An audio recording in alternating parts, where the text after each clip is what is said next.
The iron cage. It was the kind of place people passed through on their way to somewhere better, and those who stayed had usually run out of anywhere else to go. Caleb Thorne was one of them.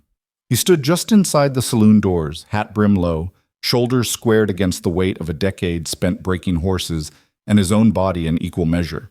His right leg ached where the bone had set crooked after a stallion threw him into a fence post 2 winters back. He didn't limp unless he was tired. Today, he was tired.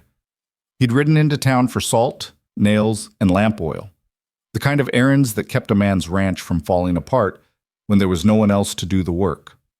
His ranch, if you could call 40 acres of scrub grass and a cabin with a leaking roof a ranch, sat 6 miles north, tucked against the foothills where the wind never stopped, and the nearest neighbor was a day's ride away. Caleb preferred it that way. He'd planned to be in and out of Ember Flats before noon, but when he stepped into the saloon to settle a tab from last month's seed purchase, he found the room arranged differently. Tables shoved to the walls, chairs in rows, and in the center, beneath a ceiling beam strung with rope and iron hooks, sat the cage. It was maybe 4 feet square, rusted at the joints, the kind of thing you'd use to transport livestock or confine a dog gone mean. But it wasn't a dog inside. It was a little girl. She sat with her knees drawn up, arms wrapped tight around her shins, head resting on bare, dirt-streaked knees. Her dress had once been blue, maybe. Now it was the color of dust and old blood. Her hair hung in tangled, dark waves, wild and unkempt, and her feet, small, pale, filthy, were bare against the iron floor of the cage. She didn't move, didn't cry, didn't look up. Around her, men leaned against the bar, voices low and speculative. A few women stood near the back, arms crossed, mouths tight with something between pity and disgust. At the front of the room, beside the cage, stood a man in a stained waistcoat and a bowler hat that had seen better days. He held a ledger in one hand and a half-empty bottle in the other. "Gentlemen, ladies," he called out, voice slick and practiced. "I present to you a unique opportunity." Caleb's jaw tightened. The man gestured toward the cage like he was unveiling a prize mare. "This here is the daughter of the late Samuel Pritchard. Some of you knew Sam. Good man, hard worker, died of fever last winter. Left behind debts, a worthless claim, and this." He tapped the bars with the bottle. The girl flinched, just barely. "She's 5, near as we can figure. No kin willing to take her. Been living rough since Sam passed. Wild as a coyote, and twice as mean." Someone in the back chuckled. Caleb's stomach turned. "Now, I'm a reasonable man," the auctioneer continued. "I know she ain't much to look at, but she's young enough to be taught, and there's work a child can do. Washing, mending, fetching. She eats less than a dog and don't talk back." He grinned. "Mostly 'cause she don't talk at all." A woman near the bar, gray-haired, stern-faced, spoke up. "That's a child, Horace, not a mule." Horace shrugged. "Child needs a roof. Someone here needs help. Seems fair to me." He glanced around the room. "So who's interested? I'll start the bidding at $10. Silence. Caleb's hands curled into fists at his sides. "Come now," Horace pressed. "She's healthy, strong enough. Train her right, she'll be useful." "She bit the Reverend's wife," someone muttered. "She threw a rock at the schoolteacher," another voice added. Horace waved them off. "So she's got spirit. Nothing a firm hand won't fix." $5, a man called from the side. He was broad-shouldered, unshaven, the kind who hired out for logging crews and didn't ask questions about pay. "I'll take her off your hands." The room stirred with murmurs, half disbelief, half amusement. The gray-haired woman shook her head. "You're a fool, Caleb Thorne." Caleb didn't answer. He crouched beside the cage, pulled a small key from Horace's outstretched hand, and unlocked the door. The hinges groaned as it swung open. The girl didn't move. Caleb stayed where he was, weight on his good leg, hands loose and empty. He didn't reach for her, didn't speak, just waited. Around them, the crowd began to disperse, disappointed maybe, or relieved. Horace pocketed the money and headed for the bar. The logger shook his head and left. The gray-haired woman lingered a moment longer, then sighed and walked away. And still, the girl sat inside the cage. Caleb's voice was low when he finally spoke. "You can come out now." She didn't look at him. "Or you can stay in there," That's your choice. A long moment passed. The saloon grew quieter. Somewhere outside, a horse stamped and snorted. Then slowly, so slowly Caleb almost thought he imagined it, the girl uncurled. Her legs straightened, her hands pressed against the iron floor. She crawled toward the open door, paused at the threshold, and looked up at him again. Caleb met her gaze. Didn't smile. Didn't make promises. Just nodded once. She stepped out. Her legs wobbled. She caught herself against the side of the cage, steadied, then took another step. And another. Until she stood in the open air, small and trembling and free. Caleb rose to his feet. You got a name? She stared at him. All right, he said quietly. We'll figure that out later. He turned and walked toward the door, slow enough that she could follow if she wanted. He didn't look back, didn't call her, just kept walking. Behind him, he heard the soft shuffle of bare feet on wood. Outside, the spring sun was high and hard. The dirt street was crowded with wagons, horses, and people who stopped to stare. Caleb led the way to his horse, a sturdy bay mare named Rosie, patient and steady as stone. He untied her reins, checked the saddlebags, then glanced down. The girl stood a few feet away, arms wrapped around herself, eyes darting between the horse and the crowd. Caleb pulled a saddle blanket from Rosie's back and shook it out. He folded it twice, then draped it over the mare's neck. You ever ridden before? She shook her head. That's all right. He stepped to Rosie's side and patted her shoulder. This is Rosie. She's old, she's slow, and she don't spook easy. You'll be safe with her. He lifted the girl, light as a sack of grain, and set her in the saddle. She gripped the pommel with white-knuckled hands, breath quick and shallow. You're all right, Caleb said again. He adjusted the blanket beneath her, made sure her feet weren't tangled, then swung up behind her. His bad leg screamed in protest, but he grit his teeth and settled into the saddle. Rosie shifted, ears flicking back. Caleb took the reins in one hand, the other resting lightly on the girl's shoulder. We're going home now. It's a few hours' ride. You get tired. You tell me. She didn't answer. He nudged Rosie forward. Hey. The ride north was quiet. The land stretched wide and empty around them, rolling grassland broken by stands of cottonwood and the occasional dry creek bed. The mountains rose in the distance, snow-capped and blue against the sky. The wind carried the scent of sage and dust. The girl didn't speak, didn't ask questions, didn't cry. Caleb didn't push. He kept Rosie to an easy walk, one hand steady on the reins, the other resting on the girl's shoulder so she wouldn't slide. She sat stiff and upright at first, every muscle tense. But as the miles passed and the town disappeared behind them, she began to lean back, just a little, against his chest. It was the smallest kind of trust. Caleb didn't take it lightly. By the time they reached the ranch, the sun was slanting low and gold across the hills. The cabin came into view, weathered wood, a stone chimney, a porch that sagged on one side. Beyond it, a small barn, a corral, and a chicken coop patched together with scrap lumber. It wasn't much, but it was home. Caleb reined Rosie to a stop near the porch, dismounted with a wince, then lifted the girl down. She stood in the dirt, staring at the cabin like it might disappear. Come on, Caleb said quietly. He walked to the door, pushed it open, and stepped inside. The cabin was sparse. A table, 2 chairs, an iron stove, a bed in the corner with a quilt his mother had made 20 years ago, shelves lined with canned goods, a few books, a tin of coffee. Caleb crossed to the bed and pulled the quilt back. This is where you'll sleep. The girl's eyes widened. I'll take the floor, Caleb added.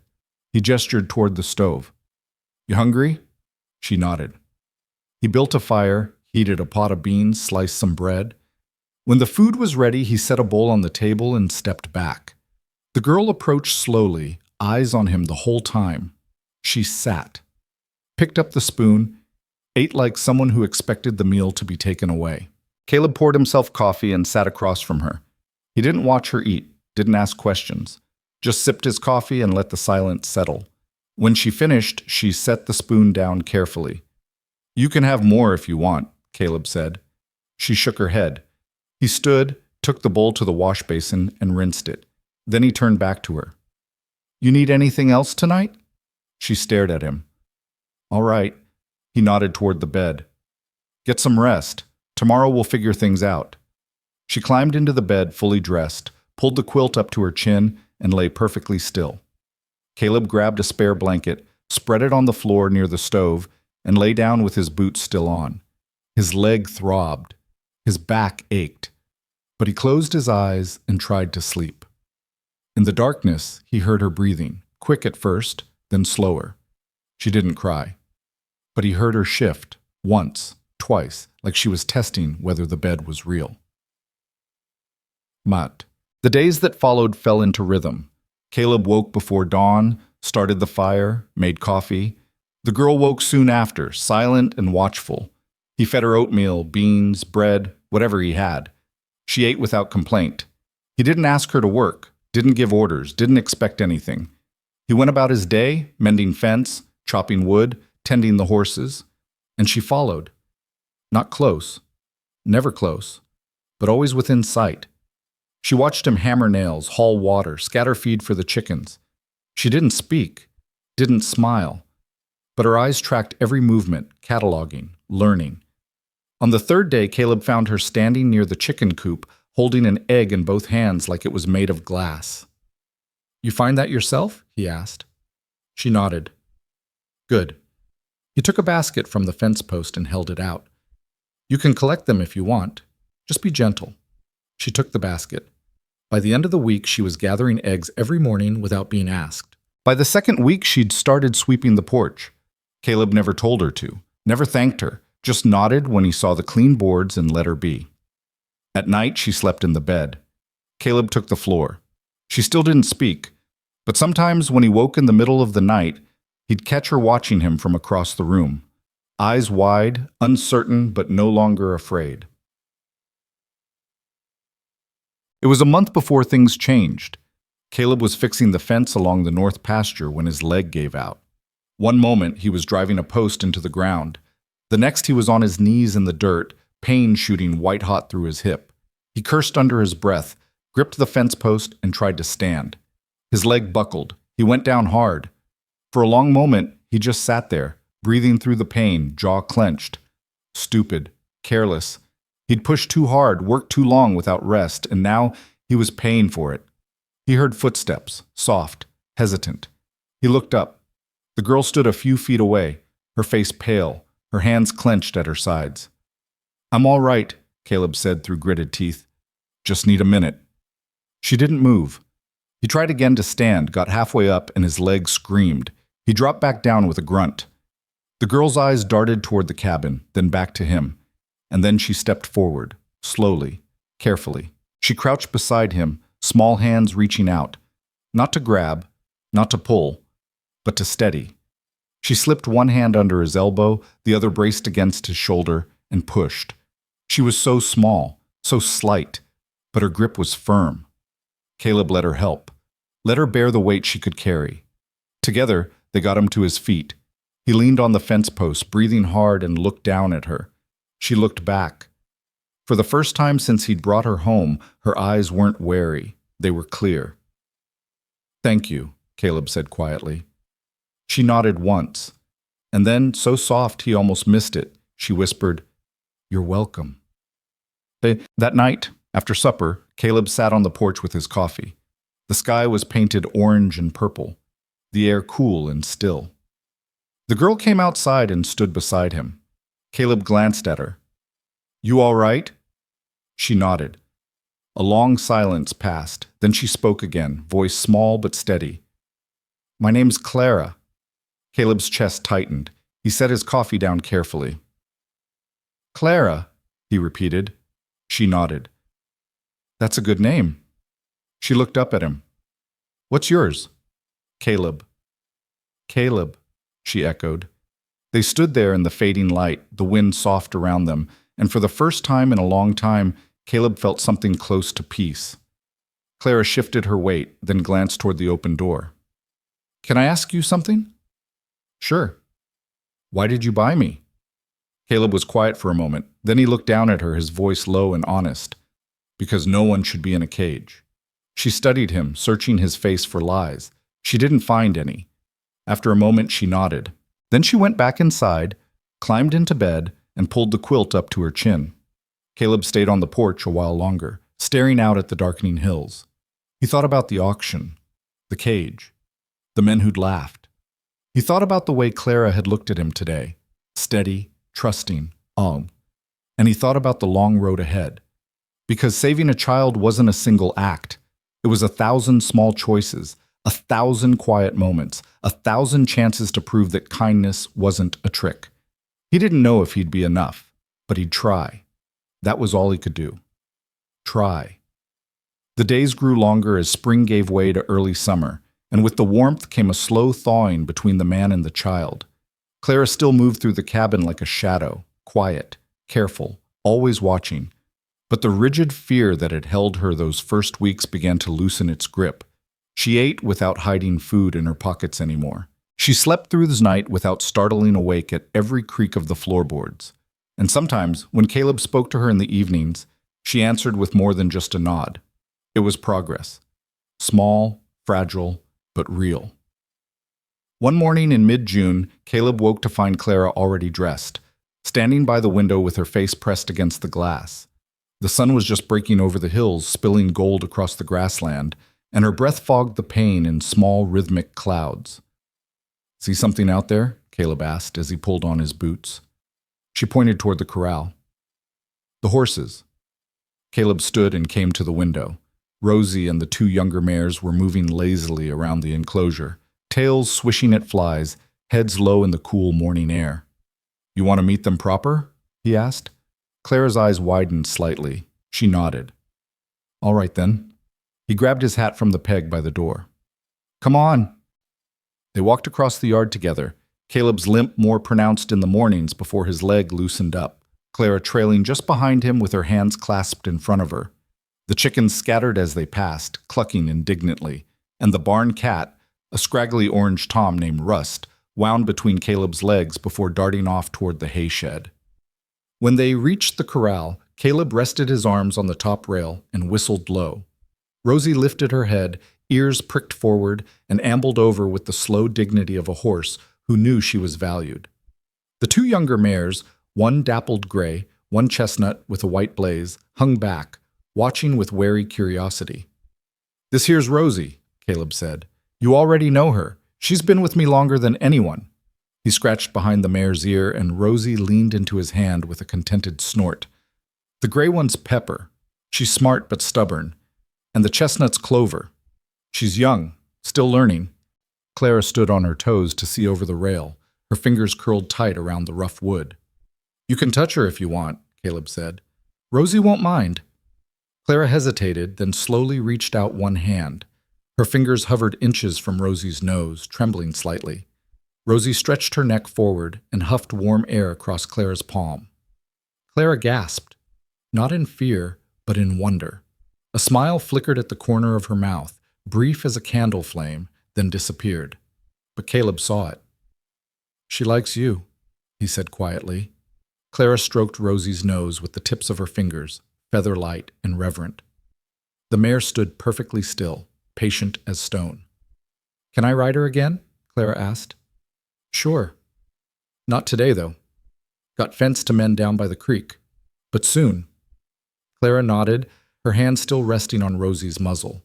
They stood there in the growing heat of the morning, the wind stirring the dust around their feet, and Caleb felt something shift in his chest. It wasn't the first time Clara had smiled. She'd done so once or twice in fleeting moments when she thought he wasn't looking, but it was the first time she'd let him see it. That meant something. That night, after supper, Clara helped him wash the dishes. She didn't ask, just stood beside him at the basin, took each plate he handed her, and dried it with a faded flour sack towel. Her movements were careful, deliberate, like she was handling something precious. "You don't have to do this," Caleb said. "I know." "But you want to." She glanced up at him. "You do everything. I should help." Caleb rinsed the last plate and set it in the rack. "You've been helping. Eggs every morning, swept porch, fed Rust when I forgot." He dried his hands on his pants. "You're doing just fine, Clara." She looked down at the towel in her hands, twisting it slowly. What if I'm not? Not what? Doing fine. Caleb turned to face her fully. Her head was bowed, her hair falling forward to hide her face, but he could see the tension in her shoulders. What makes you think you're not? He asked gently. She was quiet for a long moment. Then, in a voice so small he almost didn't hear it, she said, I broke a plate last week. Caleb frowned. I didn't notice. I hid the pieces, in the woodpile. He crouched down slowly, wincing as his bad leg protested until he was eye level with her. Clara, look at me. She lifted her head. Her eyes were dark and wide, braced for something. Plates break, Caleb said. It happens. Doesn't mean you did anything wrong. But you thought I'd be angry. She nodded. Caleb exhaled slowly. I'm not, and I won't be. Not for something like that. He held her gaze, steady and sure. You hear me? She searched his face, looking for the crack in the promise, the place where the kindness would turn sharp. She didn't find it. Okay, she whispered. Okay. He straightened up, his knee popping audibly. Now how about you show me where you hid those pieces, and we'll toss them in the scrap pile where they belong. She led him outside to the woodpile, reached into a gap between two logs, and pulled out a flour sack tied with twine. Inside were the shards of a cracked plate, wrapped carefully so they wouldn't cut. Caleb took the sack, walked it to the burn barrel, and dumped it in. There. Done. Clara stared at the barrel like she expected something more to happen. That's it? She asked. That's it. She blinked. Then, slowly, the tightness in her shoulders eased. They walked back to the cabin together, side by side in the fading light. And for the first time, Clara didn't walk behind him. The following week brought rain, soft and steady, drumming on the roof through the night and into the morning. The pastures turned green almost overnight, and the creek that ran along the southern edge of the property swelled to twice its usual size. Caleb spent the wet days inside, mending tack and oiling hinges, while Clara sat at the table with a book he'd pulled from the shelf. It was a worn copy of a children's primer, the kind used in schoolhouses, with simple words and pictures of animals. Caleb wasn't sure if she could read, but she studied the pages with fierce concentration, her lips moving silently as she traced each line with her finger. You know your letters? Caleb asked from his spot by the stove. Clara looked up, startled. Some. Your pa teach you? She nodded. Before he got sick. He said I should know how to read so I wouldn't be helpless. Caleb set down the bridle he was working on. That was good of him. He tried, Clara said quietly. But then the fever came and he couldn't get out of bed, and I didn't know how to help him. Her voice went flat. He died anyway. The rain pattered against the windows. Somewhere outside, a raven called. That wasn't your fault, Caleb said. Everyone said it was. Said if I'd been useful, if I'd known what to do, he might have lived. Caleb's jaw tightened. People say a lot of things when they're looking for someone to blame. Doesn't make it true. Clara closed the book slowly. They said I was cursed, that bad things happened around me. You believe that? She shrugged, but her hands were clenched tight around the book's edges. Caleb crossed the room and sat down across from her. Clara, listen to me. You're not cursed. You're not bad luck. You're a kid who lost her father and got treated like you were less than human because grown folks didn't want to deal with their own guilt. He leaned forward, elbows on his knees. But you're here now, and nothing bad's happened since you came. Chickens are laying, horses are healthy, roof's still standing. He offered a small, crooked smile. If anything, you've been good luck. She looked at him like she wanted to believe it, but didn't know how. You'll see, Caleb said. Give it time. That night, Clara asked if she could sleep with the book beside her. Caleb said yes. When he checked on her before turning in, he found her curled on her side, one hand resting on the closed cover like it was a talisman. By July, the heat was relentless. The land shimmered under the sun, and even the wind felt like a furnace blast. Caleb worked early in the mornings and late in the evenings, avoiding the brutal midday hours when the air itself seemed to waver and bend. Clara took to the work with quiet determination. She hauled water from the creek in a tin pail, her arm shaking but her face set.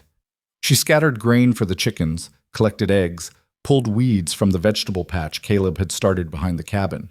She didn't complain, didn't ask for rest, just kept moving, like stillness was dangerous. One afternoon, when the sun was at its peak and the air was thick enough to choke on, Caleb found her slumped against the side of the barn, her face flushed and her breathing shallow.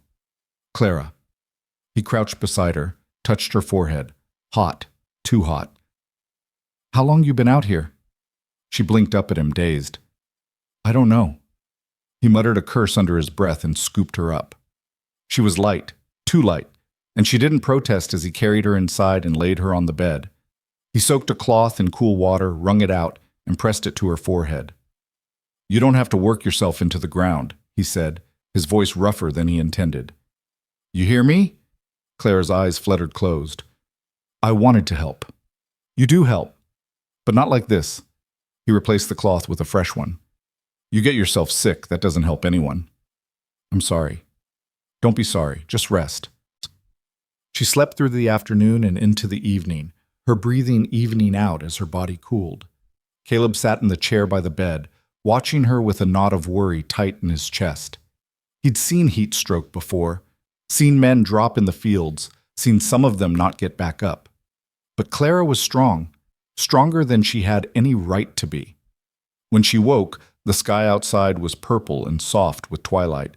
She turned her head and found Caleb still sitting there. You stayed, she said, her voice hoarse.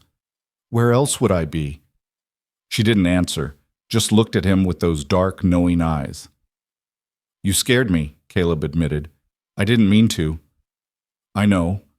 He leaned back in the chair. But from now on, you work in the shade during the hot part of the day. Understand? She nodded. And you drink water, more than you think you need. Okay? And if you start feeling like that again, dizzy, sick, too hot, you stop, right then. You don't push through it. Okay, she said again, softer this time. Caleb stood and walked to the window, looking out at the darkening land.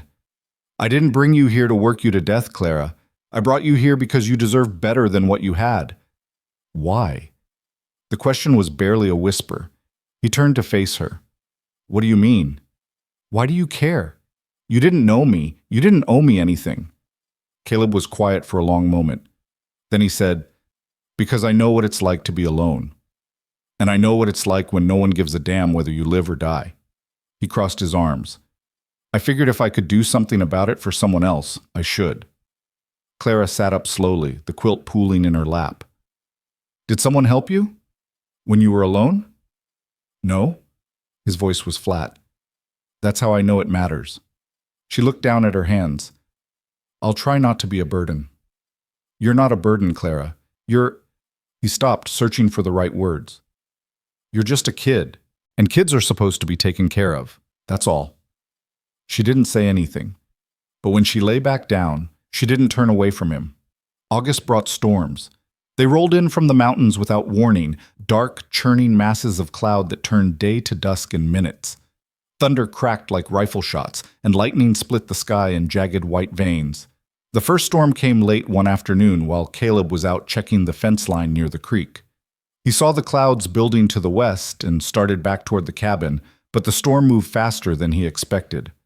The wind hit first, sudden and violent, bending the grass flat and sending dust devils spinning across the pasture. Then the rain came, heavy and cold, soaking him to the bone in seconds. By the time he reached the cabin, his clothes were plastered to his skin and his hat was a sodden mess. He pushed through the door, dripping water onto the floor, and found Clara standing in the middle of the room with her arms wrapped tight around herself. You all right? He asked, pulling off his hat and tossing it onto the table. She nodded, but her eyes were fixed on the window where the rain lashed against the glass. Caleb shrugged out of his coat and hung it by the door. Just a storm. It'll pass. Thunder boomed, so loud it rattled the dishes on the shelf. Clara flinched. You scared of storms? Caleb asked gently. I don't like the noise. He crossed to the stove and started building a fire. Fair enough. Noise like that can get in your head if you let it. He struck a match, touched it to the kindling. But it's just air and water. Can't hurt you in here. Another crack of thunder. Clara moved closer to the stove, her arms still wrapped tight. Caleb glanced at her. "You want to sit down?" She shook her head. "All right." They stood there together as the storm raged outside, Caleb feeding the fire, Clara watching the flames like they were a lifeline.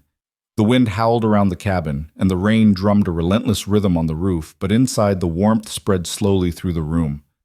After a while, Clara spoke. "My pa used to tell me stories during storms, to keep me from being scared." "What kind of stories?" "Made-up ones. About brave knights and dragons and princesses who didn't need saving." Caleb smiled faintly. "Sounds like a good man." "He was." Her voice cracked just slightly. "I miss him." Caleb set the poker down and turned to face her. "I'm sure he'd be proud of you, for making it through, for being strong." Clara's eyes glistened, but she blinked hard and the tears didn't fall. "I don't feel strong." "Strength's not about how you feel," Caleb said quietly. "It's about what you do when you're scared. And you've done plenty." She looked up at him, searching his face again for lies. And again she found none. The storm lasted through the night, but eventually the thunder faded and the rain softened to a steady patter. Clara fell asleep in the chair by the fire, her head tipped to one side, her breathing deep and even.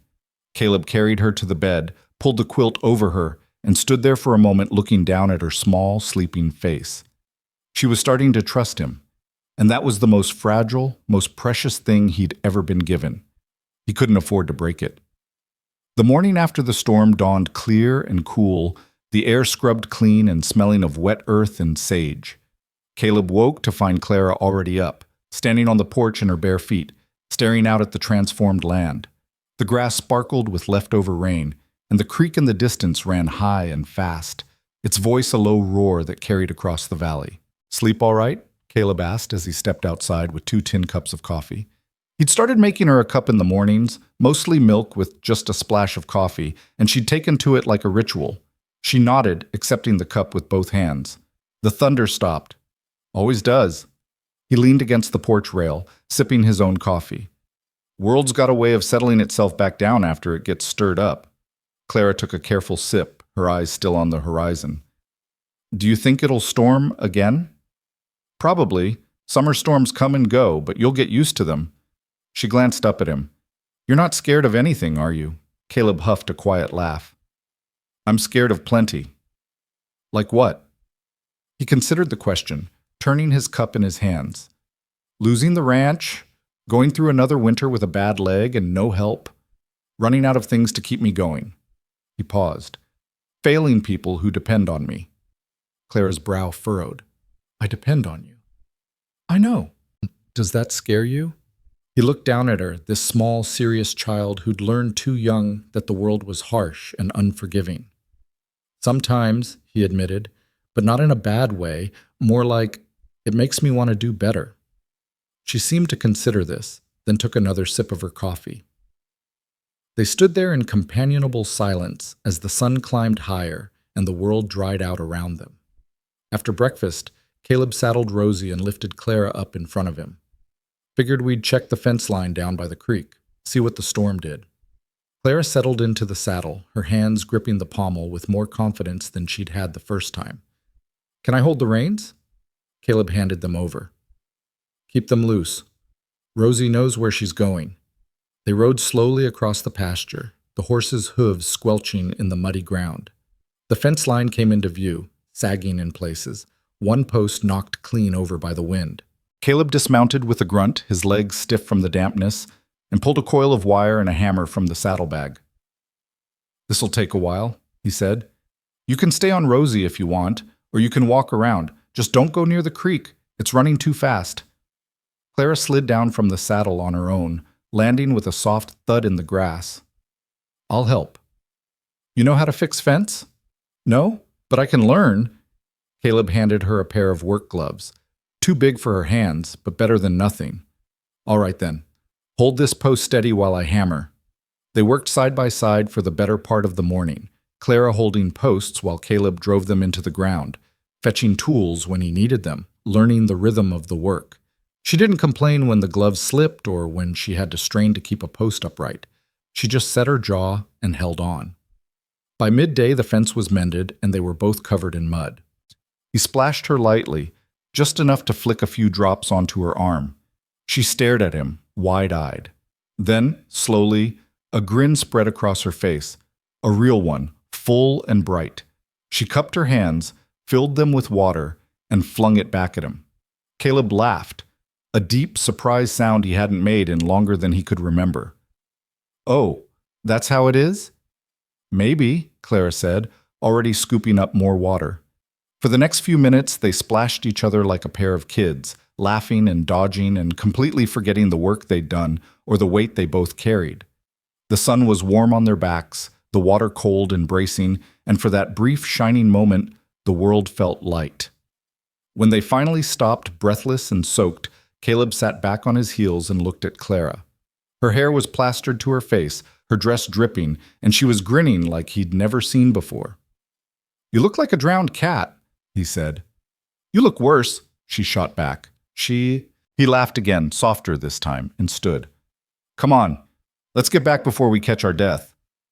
They rode home in wet clothes that steamed in the sun, and when they reached the cabin, Caleb built a fire while Clara changed into dry things.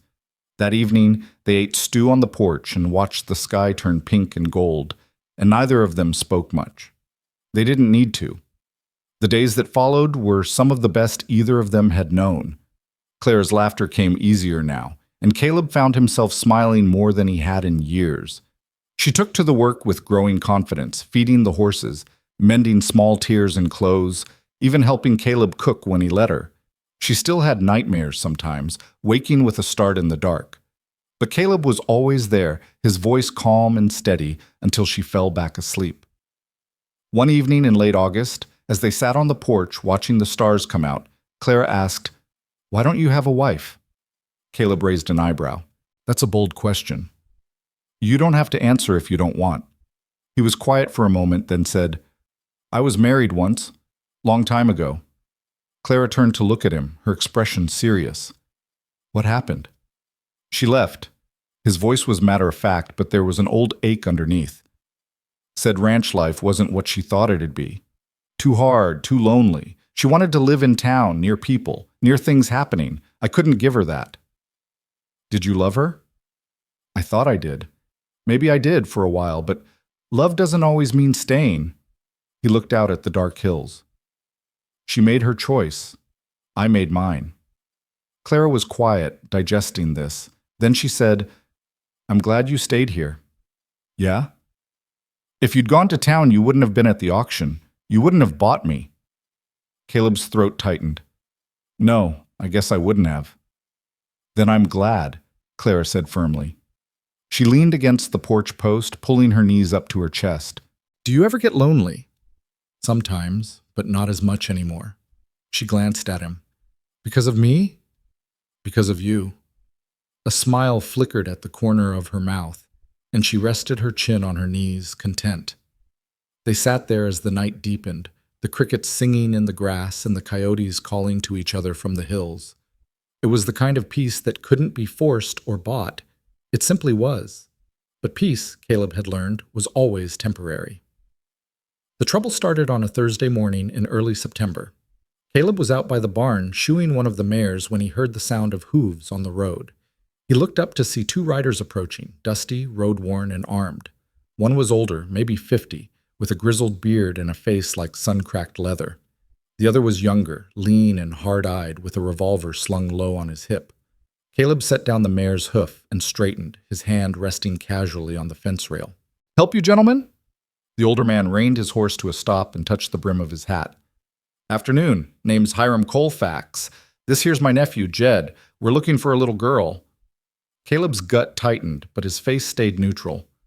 "That's so." "Yeah, about 5, 6 years old, dark hair, last seen in Ember Flats back in the spring. We heard tell she might have ended up out this way." "Who's asking?" "We are," Jed said, his voice flat and unfriendly. "Family." Caleb's eyes flicked between them. "Funny. I heard she didn't have any family left." Hiram smiled, but it didn't reach his eyes. "Well now, that ain't quite true. Her mama was my sister. Died when the girl was born, but that makes the child blood. And blood's got rights. Rights, Caleb repeated slowly. Where were these rights when she was locked in a cage? Hiram's smile faded. We didn't know about that. We were out of territory, working a claim up north.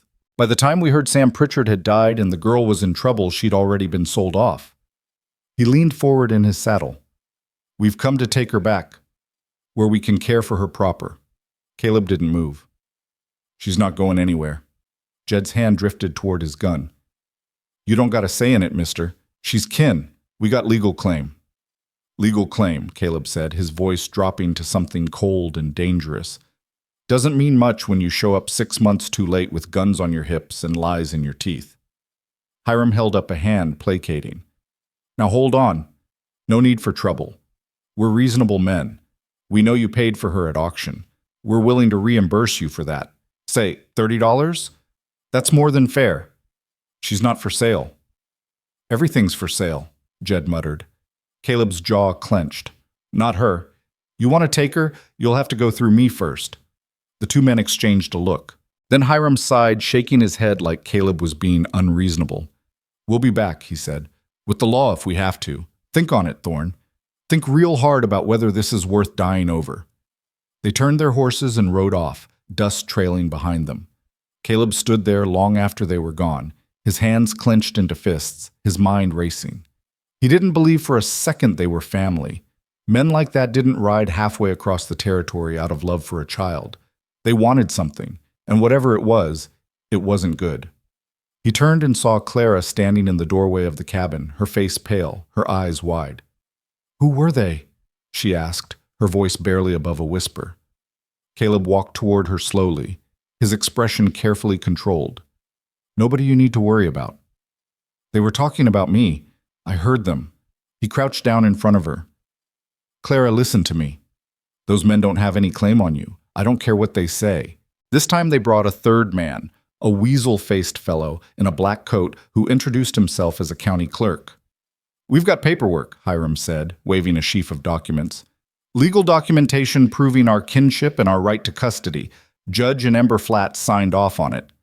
Caleb took the papers and scanned them. They looked official enough, but he'd seen plenty of forged documents in his time. This doesn't prove anything except that you know how to buy a signature. The clerk bristled. Those are legitimate legal documents, Mr. Thorne. If you refuse to comply, you'll be in violation of territorial law. Then I guess I'll take my chances with the law. Caleb handed the papers back. Now get off my land. Jed's hand moved toward his gun, but Hiram stopped him with a look. This ain't over, Thorne. We'll be back with the marshal, and when we do, you won't have a choice. They left again, but the threat hung in the air like smoke. Clara was watching from the window when Caleb came back inside. They're going to take me, aren't they? Caleb set his rifle down and sat beside her. Not if I can help it. But what can you do? They have the law. He looked at her, this brave, broken child who'd survived more than most adults ever would, and made a decision. Then we'll go somewhere the law can't reach us. Her eyes widened. Run? For a while. Just until I can figure out how to fight this proper. He stood and started gathering supplies. Pack what you need. We leave at first light. Where will we go? North, up into the mountains. There's a trapper's cabin I know about. Old, half forgotten. We can stay there until this blows over. Clara hesitated. What about the ranch, the animals? I'll ask the neighbor to look after them. He owes me a favor. Caleb paused, looking around the cabin, the home he'd built, the life he'd carved out of nothing. Leaving it felt like tearing off a piece of himself. But losing Clara would be worse. Are you sure? Clara asked quietly. He looked at her, at the fear and hope warring in her eyes, and nodded. I'm sure. That night they prepared. Caleb packed food, blankets, ammunition. He saddled Rosie and loaded the saddlebags with everything they'd need to survive in the wilderness. Clara moved through the cabin like a ghost, touching things as if committing them to memory. The table where they ate, the bed where she slept, the window where she watched the sunrise. We'll come back, Caleb said, when it's safe. She nodded, but he could see she didn't quite believe him. Just before dawn, they rode out. The cabin disappeared behind them, swallowed by the pale morning light, and the mountains rose ahead, dark, rugged, and unforgiving. But they offered something the valley couldn't, a place to hide, a place to fight back, and Caleb would burn the world down before he let anyone put Clara back in a cage. The mountains rose like jagged teeth against the pale morning sky, their peaks still dusted with snow despite the late summer warmth. Caleb kept Rosie to a steady pace, picking his way along narrow game trails that wound through stands of pine and aspen. Clara sat in front of him, her body tense, her eyes scanning the trees as if expecting Hiram and Jed to appear at any moment. "How much further?" she asked, her voice small against the vast silence of the wilderness. "Another few hours. Maybe more." Caleb shifted his weight, trying to ease the ache in his bad leg. The climb was hard on him, harder than he'd admit, but they couldn't afford to stop.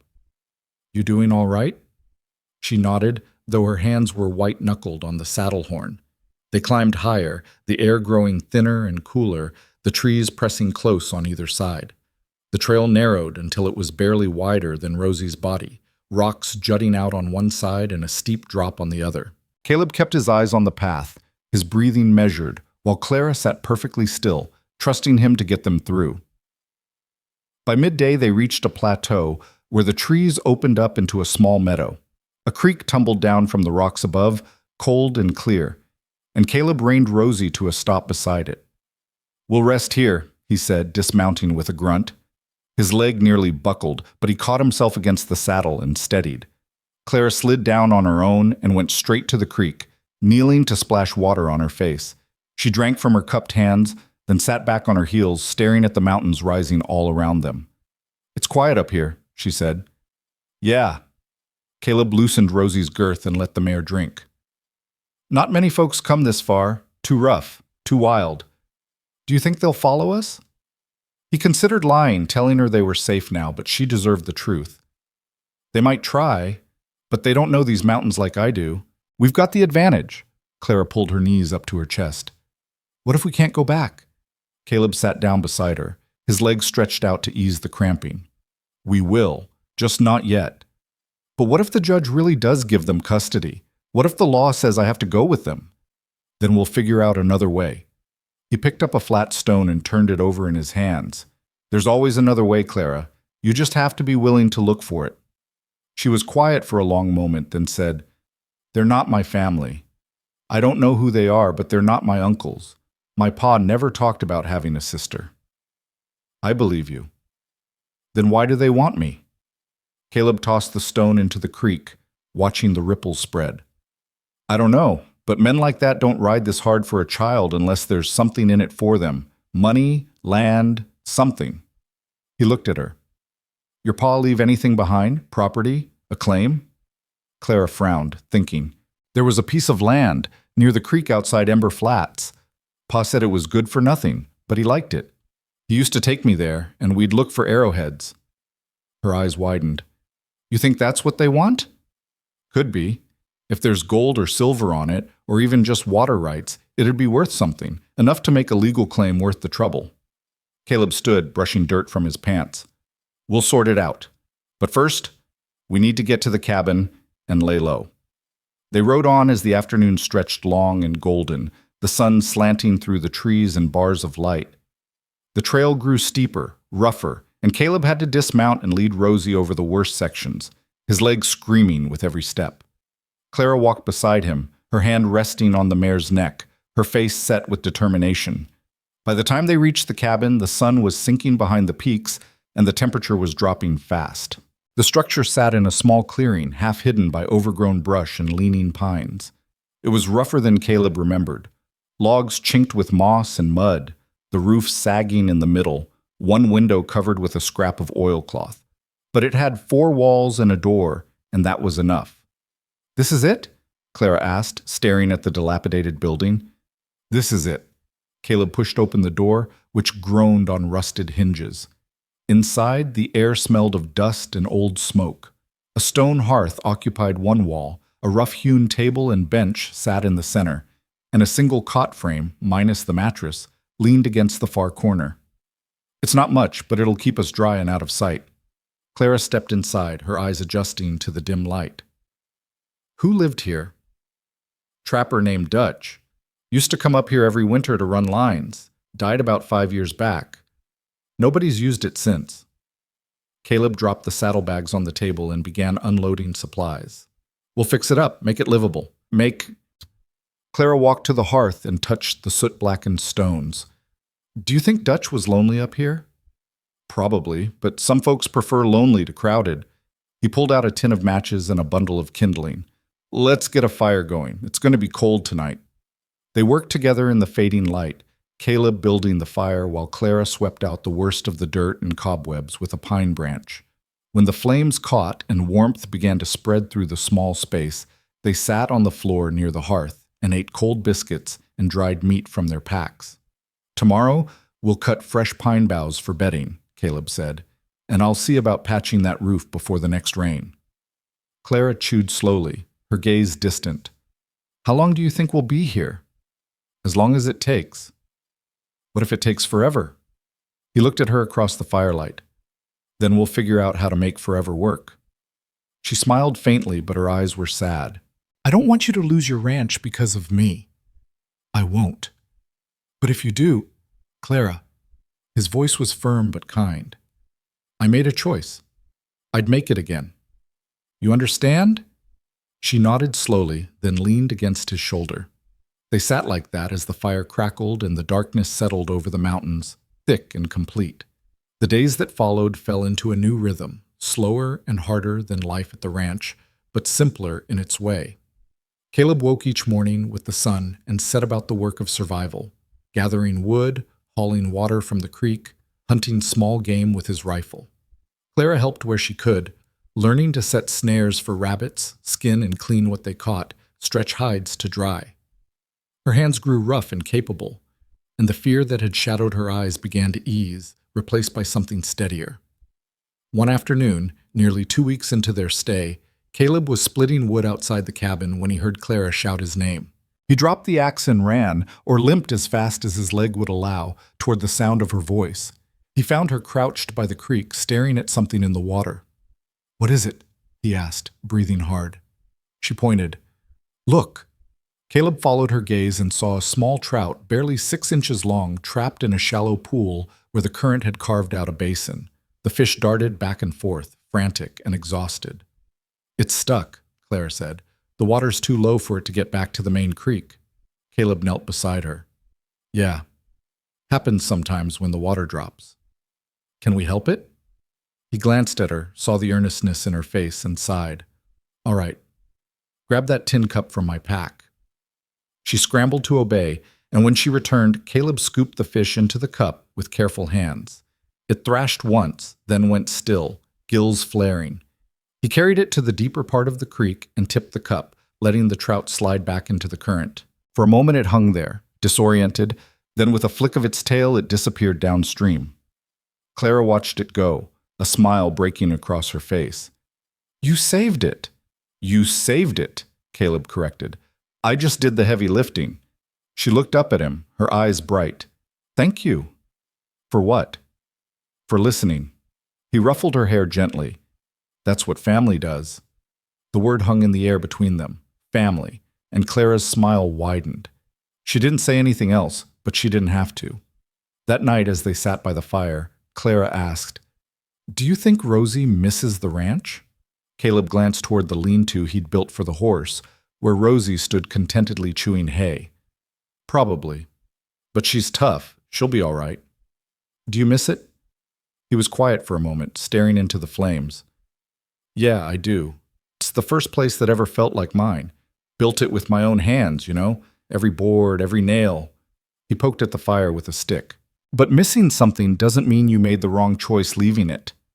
Clara pulled her blanket tighter around her shoulders. I miss my pa, but I don't miss the cage. Good. You shouldn't. He set the stick aside. You know what I think? What? I think your pa would be proud of you, for being brave, for not giving up.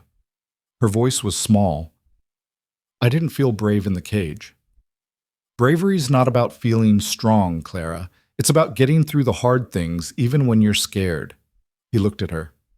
And you've been doing that since before I met you. She leaned her head against his arm, and they sat in silence as the fire burned low and the stars wheeled overhead, cold and distant and perfect. 3 weeks into their mountain exile, the first snow came. It started as a light dusting in the early morning, flakes drifting lazily from a gray sky, but by midday it was falling thick and heavy. Caleb stood in the doorway of the cabin, watching the world turn white, and felt a cold knot of worry tighten in his chest. "Is it bad?" Clara asked from behind him. "Could be. If it keeps up, we'll be snowed in for a while." He stepped outside and began stacking extra firewood against the cabin wall. "Help me bring in as much as we can carry. We need to be ready."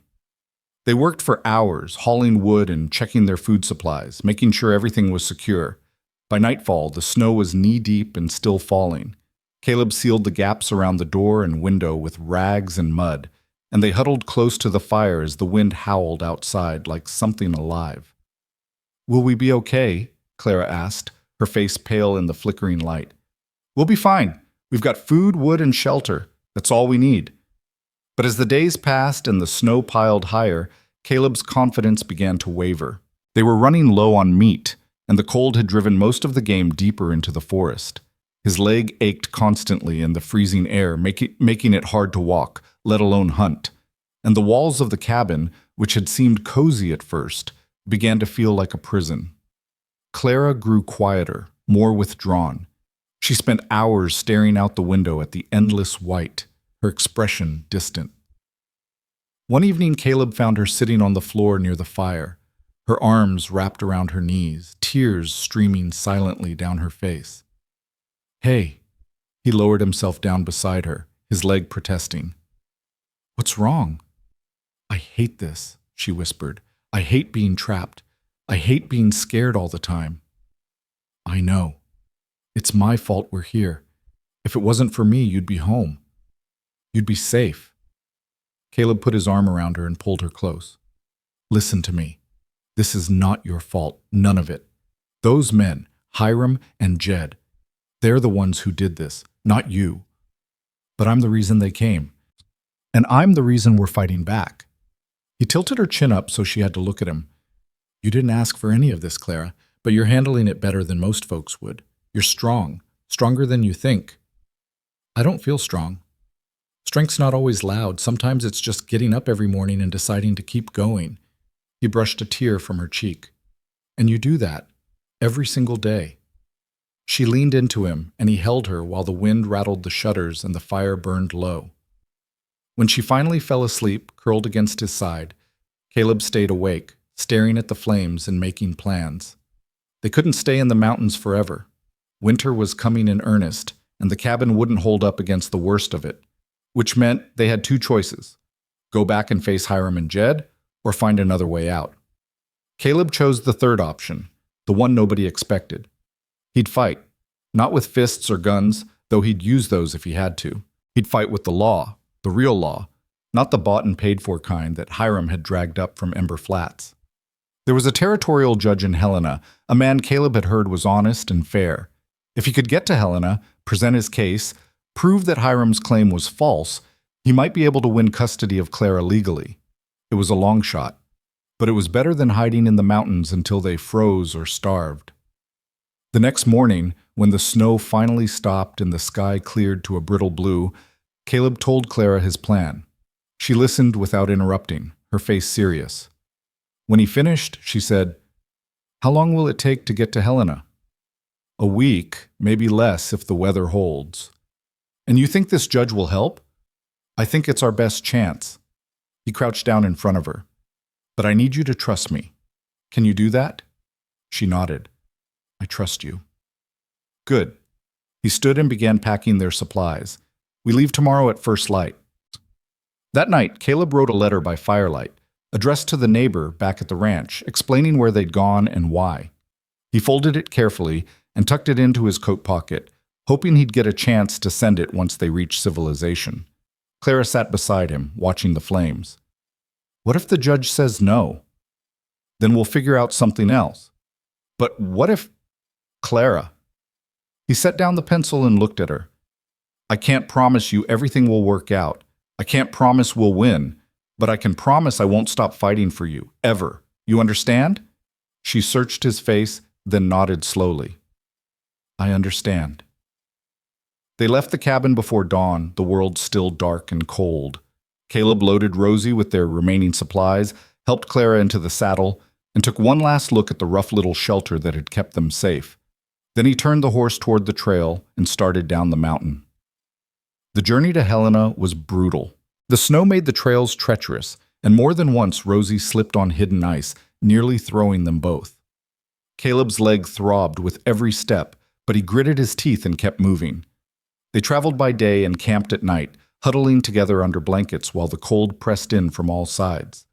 On the fourth day, they reached a small settlement, barely more than a trading post and a few cabins, and Caleb traded the last of their dried meat for fresh bread and beans. The trader, a grizzled old man with one eye, studied them with open curiosity. You two running from something? He asked. Just heading to Helena, Caleb said evenly. The man grunted. Rough time of year for traveling. Storms coming in from the north, big one by the look of the sky.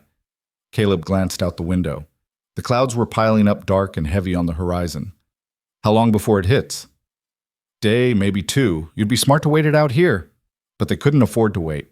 Every day they delayed was another day Hiram could be filing paperwork, bribing officials, building his case. We'll take our chances, Caleb said. The trader shook his head. Your funeral. They pushed on, riding hard through the afternoon as the wind picked up and the temperature dropped. By evening, the first flakes were falling again, and Caleb knew they were in trouble. The trail ahead was steep and exposed, and if the storm hit full force, they'd be caught in the open. We need shelter, he said, scanning the landscape. Clara pointed to a rocky outcrop about 100 yards off the trail. There. Looks like a cave. They made for it, Rosie struggling through the deepening snow. The cave was shallow but dry, and Caleb quickly built a fire near the entrance while Clara tended to the horse. The storm hit an hour later with a vengeance, wind shrieking through the rocks, snow driving sideways in sheets so thick they couldn't see more than a few feet. They huddled close to the fire, sharing the last of the bread and wrapping themselves in every blanket they had. The noise was deafening, the cold relentless, and Caleb could feel Clara shaking against him. Talk to me, he said, trying to keep her focused. Tell me something. Like what? Anything. Tell me about your pa. What was he like? Clara was quiet for a moment, then said, He was kind, and he laughed a lot, even when things were hard. He used to say that life was full of storms, but you couldn't let them take away the sunshine. Sounds like a wise man. He was. Her voice cracked. I wish he was here. Me too. Caleb pulled her closer. But you've got me, and I'm not going anywhere. The storm raged for 2 days. They ran out of food on the second day, and by the third morning, when the wind finally died and the snow stopped, they were weak and half frozen. But they were alive. Caleb saddled Rosie with numb fingers and lifted Clara onto the mare's back. Not much further now, he said, though he wasn't sure if he was trying to convince her or himself. They reached Helena on the afternoon of the 6th day. The town was bigger than Ember Flats, with real streets and brick buildings and people moving with purpose. Caleb found a boarding house near the courthouse and paid for a room, then collapsed onto the bed, fully clothed. Clara curled up beside him, asleep before her head hit the pillow. The next morning, Caleb cleaned himself up as best he could, put on his least dirty shirt, and walked to the courthouse with Clara's hand in his. The building was imposing, stone walls, high ceilings, the smell of ink and old paper. He asked to see Judge Hartwell and was told to wait. They sat on a bench in the hallway for 3 hours before a clerk called Caleb's name. He was led into a wood-paneled office where a man in his 60s sat behind a massive desk, reading spectacles perched on his nose. Mr. Thorne, the judge said, looking up. Yes, sir. I'm told you have a legal matter to discuss. Caleb took a breath and began to speak. He told the judge everything, about finding Clara in the cage, about buying her freedom, about the months they'd spent building a life together. He told him about Hiram and Jed, about the forged documents, about running to the mountains to keep her safe. Judge Hartwell listened without interrupting, his expression unreadable. When Caleb finished, the judge leaned back in his chair and steepled his fingers. This is a serious accusation, Mr. Thorne. You're claiming these men have no legal right to the child? I'm saying they're liars, sir, and they're using the law to steal her away for reasons that have nothing to do with her welfare. The judge looked at Clara, who sat quietly beside Caleb, her hands folded in her lap. Young lady, do you know these men? Hiram and Jed Colfax? Clara shook her head. No, sir. I never saw them before they came to the ranch. And do you want to go with them? No, sir. Her voice was firm. I want to stay with Caleb. Judge Hartwell studied her for a long moment, then turned back to Caleb. I'll look into this. But I need time to verify the facts, contact Ember Flats, review the documents. It could take weeks. We'll wait, Caleb said. In the meantime, the child stays with you. But if I find out you've lied to me, Mr. Thorne, you'll face charges. Understood? Yes, sir. The judge nodded. That'll be all. Caleb and Clara left the courthouse and walked back to the boarding house in silence. When they reached their room, Clara looked up at him with cautious hope in her eyes. Do you think he'll help us? I think he'll try. Caleb sat down heavily on the bed. Now we wait. And wait they did, days that stretched into weeks, each one heavier than the last. But they were together, and for now, that was enough. The waiting was its own kind of torture. Days crawled by in the boarding house room, a cramped space with peeling wallpaper and a window that looked out onto an alley where stray dogs fought over scraps. Caleb paced when his leg allowed it, read the same newspaper 3 times over, and tried not to let Clara see the worry eating away at him. She spent her time drawing pictures on scraps of paper the landlady gave her, or sitting by the window watching the people of Helena go about their lives with an expression that was both curious and distant. On the 4th day, Caleb took her to the general store and bought her a new dress, simple blue cotton, nothing fancy, but clean and whole. Clara's eyes went wide when she saw it. For me? She asked. Can't have you meeting a judge in rags, Caleb said. Besides, you've earned it. She ran her fingers over the fabric like it was made of silk, then looked up at him with something close to joy. Thank you. That night, she wore the dress to supper in the boarding house dining room, sitting up straight and proud despite the stares from the other guests. Caleb watched her and felt his chest tighten with something he couldn't quite name. Pride, maybe, or love, or the fierce protectiveness of a man who'd found something worth fighting for. On the 7th day, a messenger arrived with a summons. Judge Hartwell wanted to see them. Caleb's hand shook as he read the note. Clara noticed and touched his arm. What does it say? We're going back to the courthouse, today. She swallowed hard. Is that good or bad? I don't know yet. He folded the paper and tucked it into his pocket. But we're about to find out. They walked through the cold November streets, Clara's hand tucked firmly in Caleb's, neither of them speaking. The courthouse loomed ahead, its stone facade imposing and final.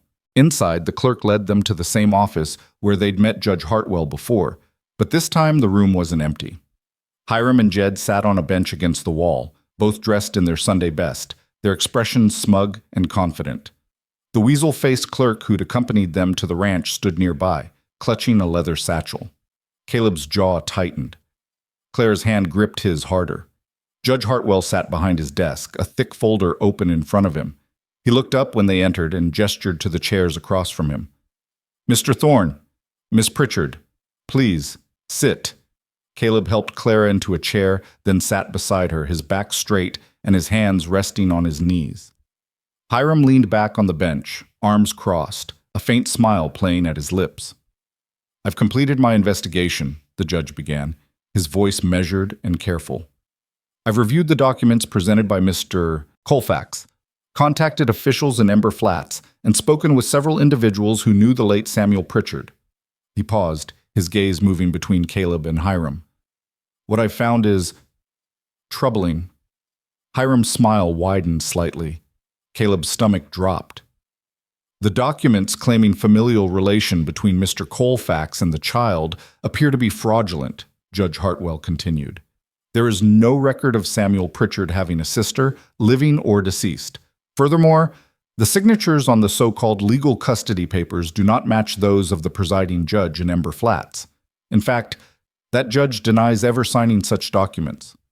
The smile vanished from Hiram's face. He sat forward sharply. Now hold on. I'm not finished, the judge said. his tone brooking no argument.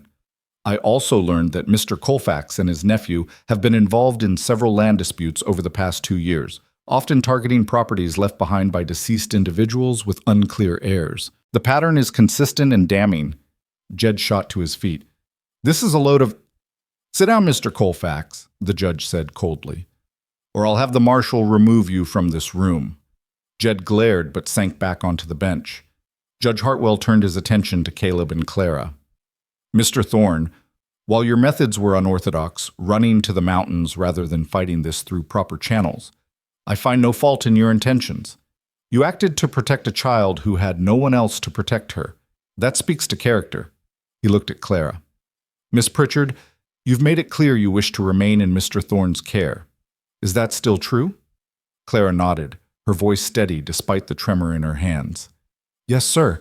He's the only family I have. The judge's expression softened slightly. Very well. It is the judgment of this court that Hiram and Jed Colfax have no legal claim to Clara Pritchard, and any further attempts to assert such a claim will be met with charges of fraud and harassment. He looked at Hiram. You're fortunate I'm not pressing charges now. Get out of my courtroom, and if I see you and Helena again, I'll have you arrested on sight.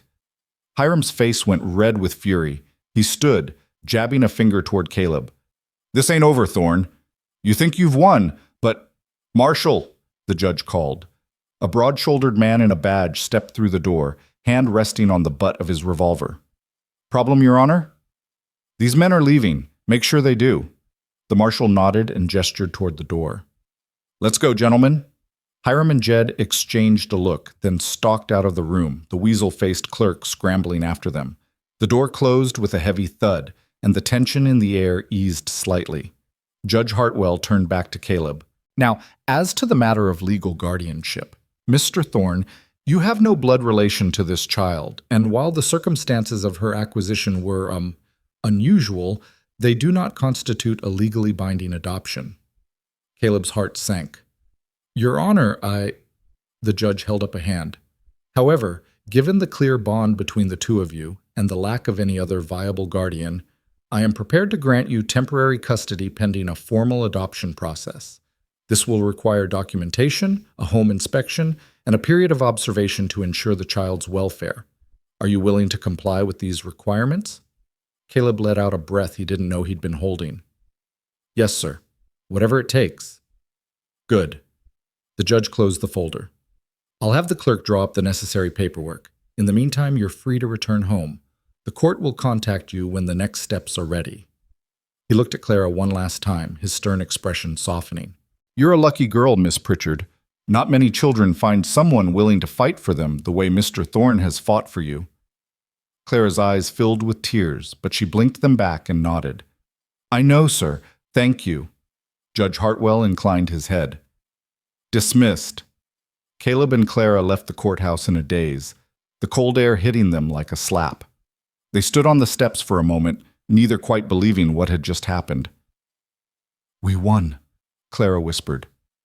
We won, Caleb repeated, and then he laughed, a raw, relieved sound that startled a passing woman.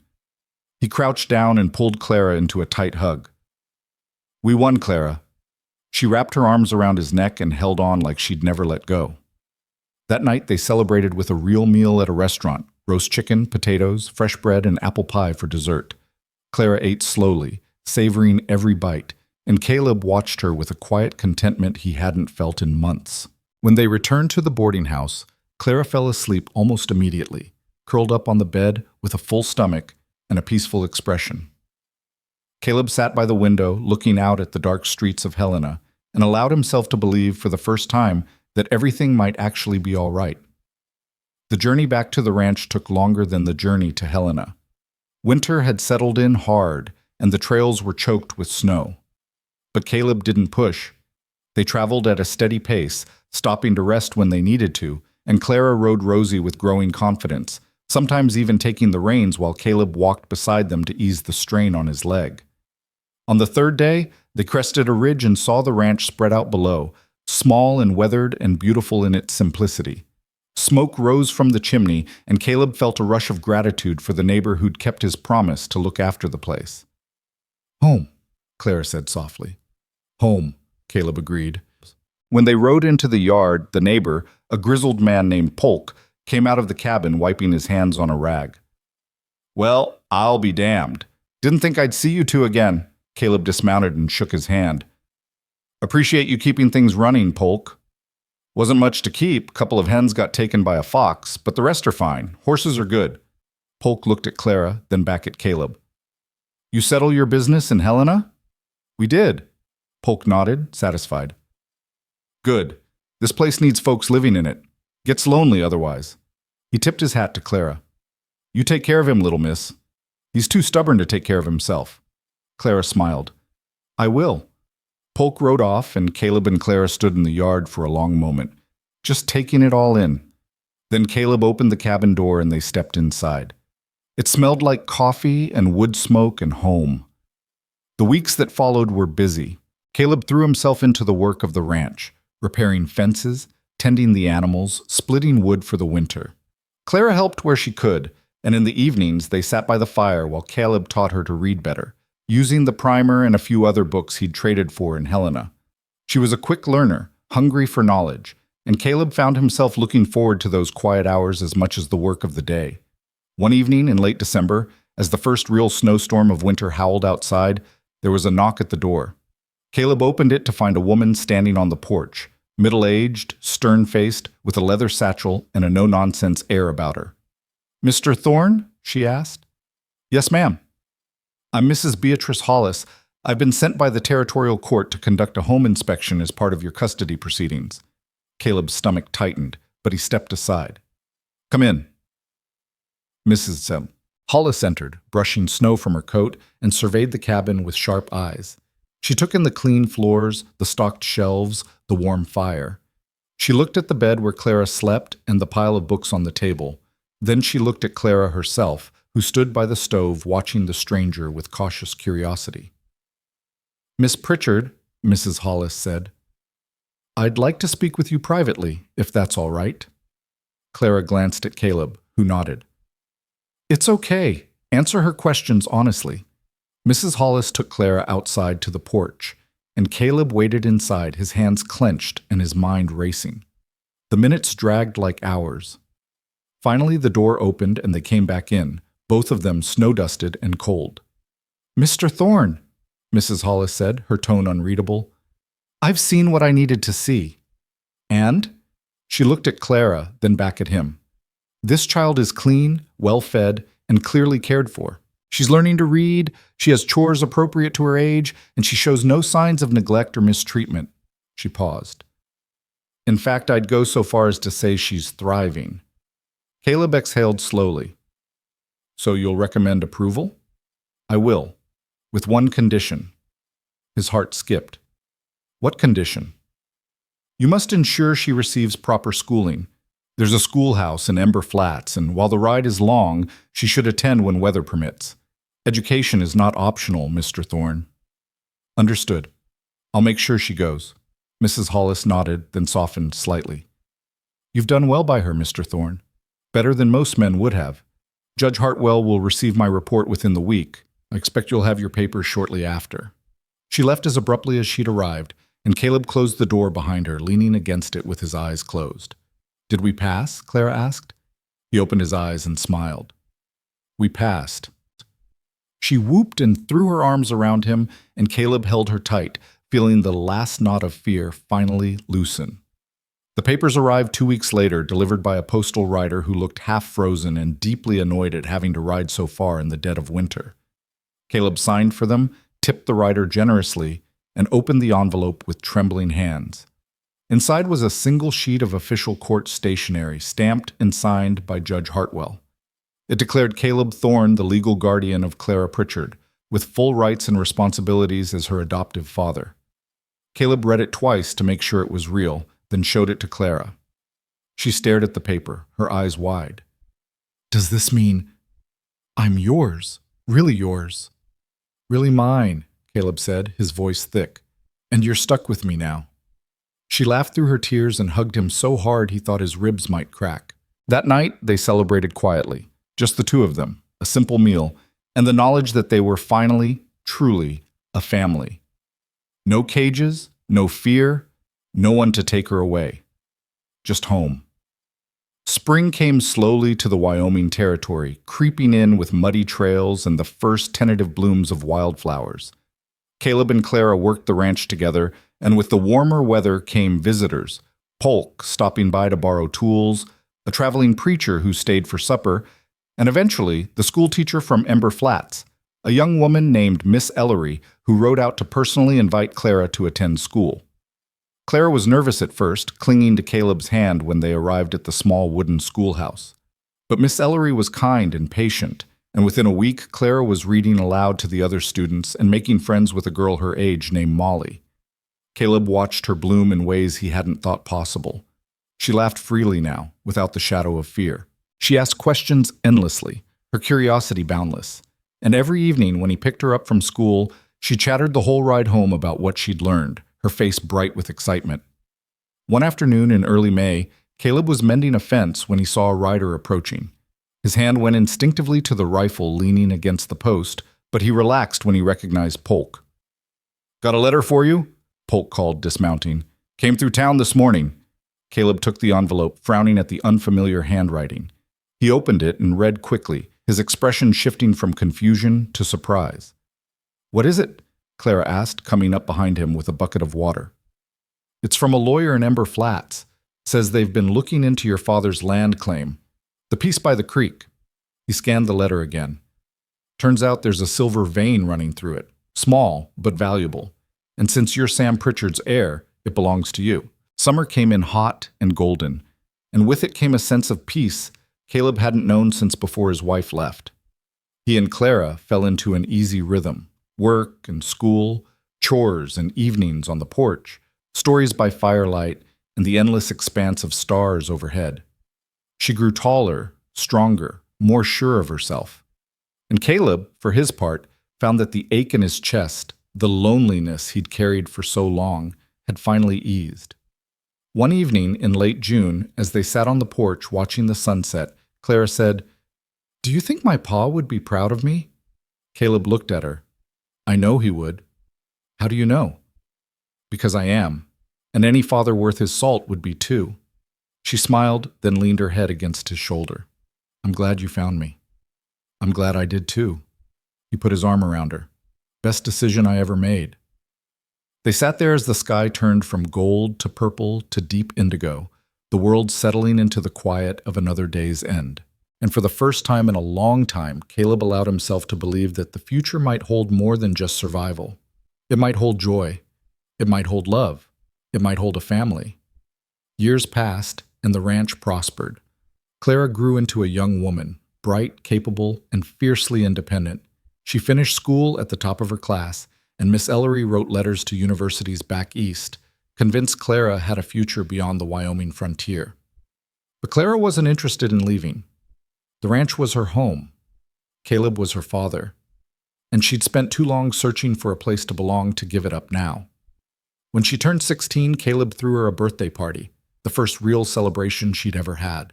Polk came, along with Miss Ellery, Molly, and her family, and half a dozen other neighbors. They roasted a pig, played music, and danced under the stars. And when the guests had gone and the fire burned low, Clara sat beside Caleb on the porch, just like they had so many times before. "Thank you," she said quietly. "For what?" "For everything. For buying me. For keeping me. For being my father when you didn't have to be." Caleb's throat tightened. "You don't have to thank me for that, Clara. You're my daughter, that's all there is to it." She smiled, tears glistening in her eyes. "I know, but I wanted to say it anyway." He pulled her into a hug, and they sat there in the darkness, holding on to each other the way they had on that first night in the cabin. Two people who'd been lost and alone, who'd found each other in the most unlikely of places, and who'd built something real and lasting out of the wreckage of their pasts. The iron bars that had once held Clara were long gone, rusted away and forgotten. But the strength she'd found inside them, the courage to trust, to love, to live, remained. And it would carry her forward through whatever storms the future held, because she was no longer the child in the cage. She was Clara Thorne, and she was free.